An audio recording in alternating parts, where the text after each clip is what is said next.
Hello, welcome. Happy Friday. Thank you for joining us on this edition of News 2. I'm Sandra Gumansing. Topping our newscast, federal authorities reaped the fruits of years of investigation this week. 4 officers of the Virgin Islands Bureau of Correction were arrested in connection with prison contraband. Complaints were filed by the United States Attorney's Office on Tuesday, leading to the arrests that might land the officers themselves in prison for years. News 2's April Knight has that story.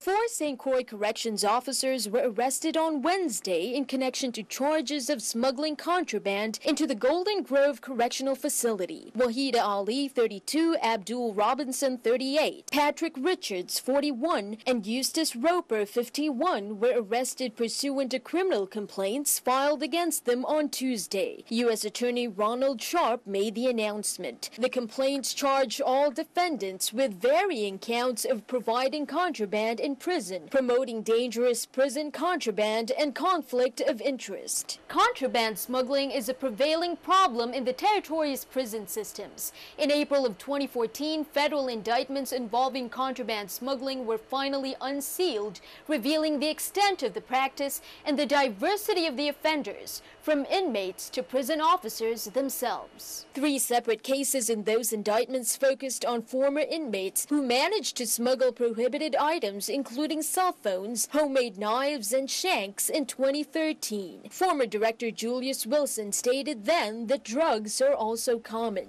Investigations of contraband smuggling involved the St. Croix DEA's High-Intensity Drug Trafficking Area Task Force, the Virgin Islands Police Department, and the Federal Bureau of Investigation. Now, 2 out of the 3 charges against the 4 correction officers each carry a maximum of 5 years in prison. U.S. Attorney Ronald Sharp has condemned contraband smuggling in the past, saying that it poses a danger not just to the prison population, but to the entire Virgin Islands community. Reporting for News 2, I'm April Knight. News 2 has reached out to the Office of Bureau of Corrections Director Rick Mulgrave on the arrest and did not receive a response by News Time. Count on 2 to keep you updated. D'Angelia de Quintana, 30, made her initial appearance before U.S. Magistrate Judge Ruth Miller after being charged in a complaint with possession with intent to distribute marijuana. According to the complaint, on Wednesday, March 2nd, Quintana arrived at the Cyril E. King Airport, St. Thomas, on board a Delta flight from Atlanta. CBP officers approached Quintana as she removed 2 bags from the carousel at the baggage claim area. Quintana was taken to secondary inspection, where CBP officers searched her bags and discovered a large bundle of plastic in each bag with approximately 23 kilos of what was field tested to be marijuana. Quintana faces a maximum of 5 years in prison and $250,000 fine. The Attorney General's office will not be giving legal advice to the Board of Elections. That's according to Attorney General Claude Walker in a letter sent to the Board of Elections on Wednesday. According to Walker, the fact that his office must also represent the territory's citizens creates a conflict of interest. The VI Code currently states that the Joint Election Board shall have the discretion to retain the Attorney General to serve as counsel for each Board of Elections or to retain an independent counsel. The letter cites the American Bar Association's model rules of professional conduct, as well as the Virgin Islands Supreme Court's rules of professional conduct as the basis for Walker's decision. Walker stated in the letter that it is his only available option. In other news, the government's purchasing process has been greatly improved as a result of Governor Kenneth E. Mapp and Property and Procurement Commissioner Randolph Bennett's efforts to develop new guidelines to streamline procurement and increase efficiency. The governor encapsulated the new procurement procedures signed late Wednesday, while the VI Code establishes a basic framework for government purchases. Specific procedures are at the discretion of the administration's leadership. Commissioner Bennett said he began discussions with the governor about streamlining P&P operating procedures when he came on board last year. The governor has broad powers under the revised Organic Act to issue executive orders to direct policy once not in conflict with existing law. Prominent government officials and top names in the legal community have expressed support for a case involving American Samoans who do not have citizenship status. And even though this particular case pertains to residents of American Samoa, it has far-reaching repercussions that could affect all the United States territories. News2's April Knight has details. The movement for citizenship rights for U.S. territories got a boost on Wednesday. 7 amicus briefs expected to help the case were filed by individuals with a VI connection, including former Governors John DeYoung and Charles Turnbull and Congresswoman Stacey Plaskett. With me is Madeline Bardello, who is the Congresswoman from Guam. But what's also exciting about the brief that we filed is that it's really a very comprehensive brief of the position of members from the other territories supporting this. The amicus briefs support a petition submitted last month by prominent Supreme Court attorney Ted Olson. Olson filed on behalf of a group of American Samoans who have American passports but were denied recognition as U.S. citizens because they were born in American Samoa. Tuwawa versus United States makes the case that Congress cannot legislate an exception to the Citizenship Clause of the 14th Amendment to withhold citizenship from persons born in U.S. territories. Plaskett drew attention to the fact that lower court cases not only upheld Congress's ability to grant citizenship status, but to remove it as well.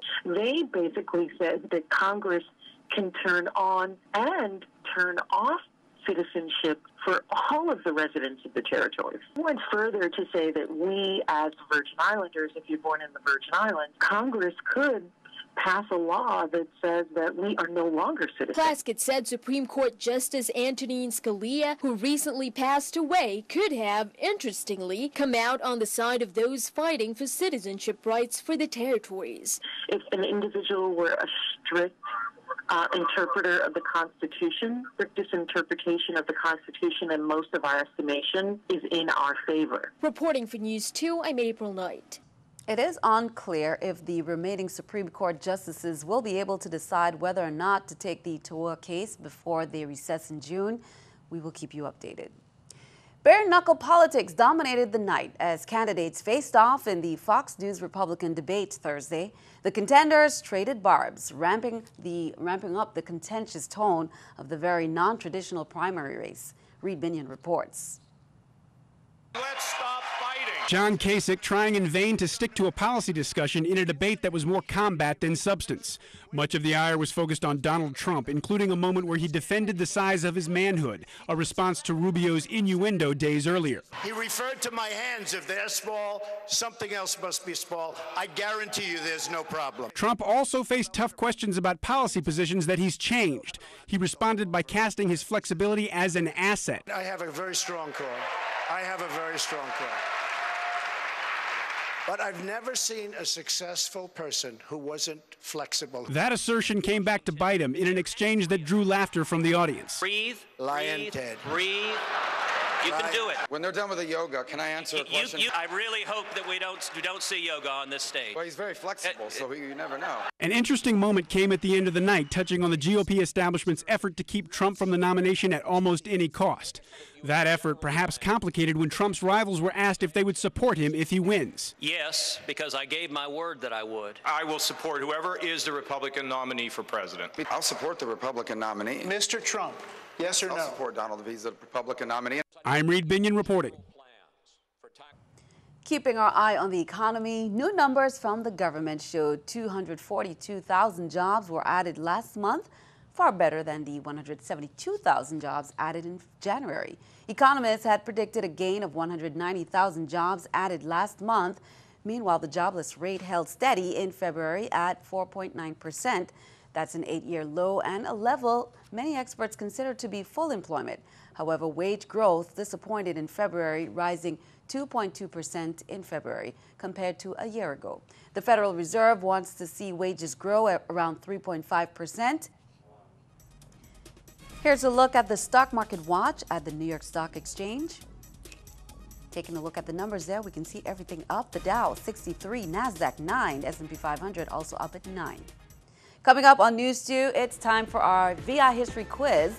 She took part in establishing the very first high school library, encouraging both young and old to take advantage of the world of books. She also helped the local libraries flourish. Who are we talking about? That's coming up next.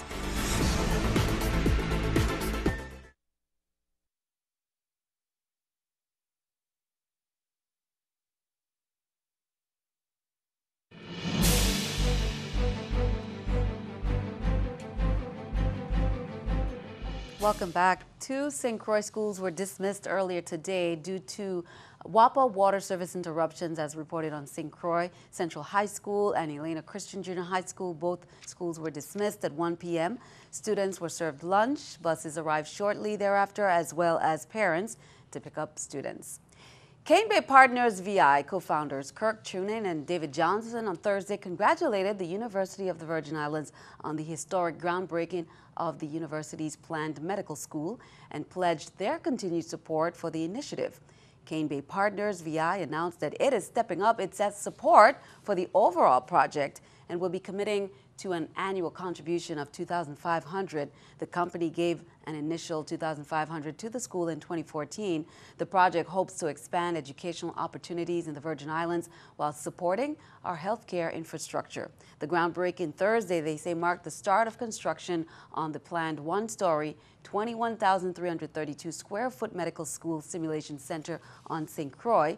The university held a similar groundbreaking Wednesday on St. Thomas for the planned two-story, 33,876 square foot medical school classroom building on St. Thomas campus, according to UVI. The Patient Family Council of the Waniflui Hospital recruited some volunteers from the St. Croix Senior Collaborative this week to work a special project, painting the wall of the hospital's courtyard. Volunteers Bill Boyton, Pat Lewis, Donna Boyles, and Linda Garvin took on the task of finishing the area beyond the commemorative brick display. The Patient Family Council Beautification Committee works the second and fourth Thursday mornings of each month on the grounds of the Waniflui Hospital. Volunteers, they say, are welcome. On Saturday, March 5th, from 7:30 a.m. to 1:30 p.m., the Virgin Islands Water and Power Authority and Fortress Electric crews will install submersible transformers on Strand Street in Frederiksted between Hill and Market Streets. And during that time, electrical service will be interrupted to those customers on Strand Street, Frederiksted. Vehicular traffic on Strand Street will be rerouted while crews work to install the new transformers. Motorists are asked to follow signs and the flagger's instructions for the safety of crews, pedestrians, and other drivers. Every effort will be made to restore electrical service and normal vehicular traffic as soon as possible. The authority says they apologize for any inconvenience. The Commissioner of the Department of Licensing and Consumer Affairs concludes the official Consumer Protection and Weights and Measures Week, which is celebrated March 1st to 7th, with a presentation at the St. Croix Central High School and an open house in St. Thomas.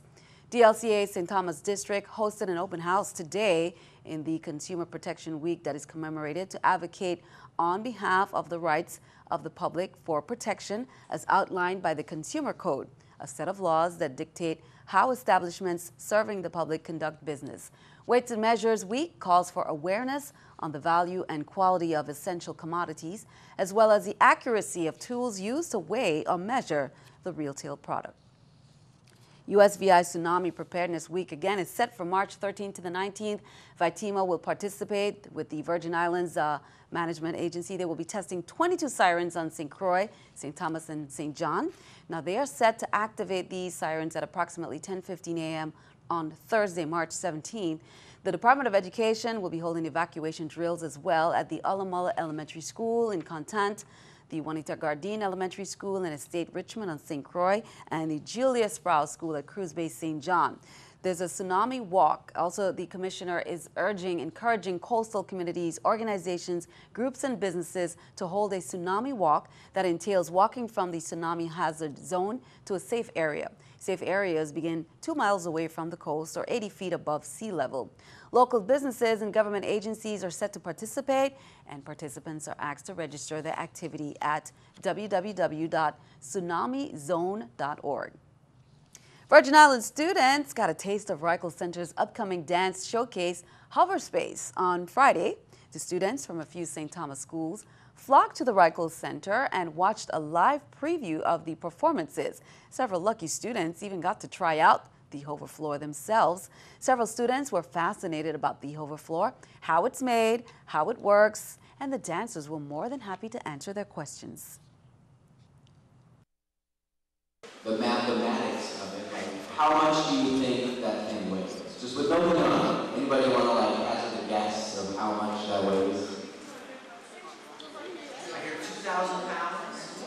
A ton, so about 2,000 pounds. Anybody else? Actually, it's pretty close to 1,000, so nice job. White t-shirt there. Has to work is that wherever we go, we'll be able to get the materials to make this. So this stuff came from Puerto Rico, and they brought it here for us. And the crew here at this theater is fantastic. Great show is lined up there. Well, as we continue our recognition of VI giants, we're also reminded that March is Women's History Month as well. So tonight we pause to remember Enid Marie Baugh. It's no surprise that the St. Thomas Public Library was named after Enid M. Baugh. She took part in establishing the very first high school library, encouraging both young and old to take advantage of the world of books. After pursuing higher education at Columbia University, she returned to the Virgin Islands to help the local libraries flourish. She was director of libraries and museums in the VI and is well known for initiating the development of the Von Schulten collection that contained a unique collection of literary and cultural rarities. Enid M. Baugh died on St. Thomas, where she was born. The YWCA USVI Inc., through its Y Teens VI program, is calling all young women and girls to participate on Saturday from 9 a.m. to 3 p.m. The theme is Getting Fit for Life, and this is the third year for this annual event held at the University of the Virgin Islands Clubhouse and Field. For sports enthusiasts, there will be basketball, girls soccer and tennis clinics, Zumba-style aerobics, exercise and sack races, relay races and kickball, tug-of-war, as well as fun fitness activities. There will be sessions on healthy living and healthy body images. Breakfast, snacks, and a nutritious lunch will be provided. Now, while the focus is on girls and young women, boys will not be turned away. Be sure to stick around. Your News 2 AccuWeather forecast is coming up next.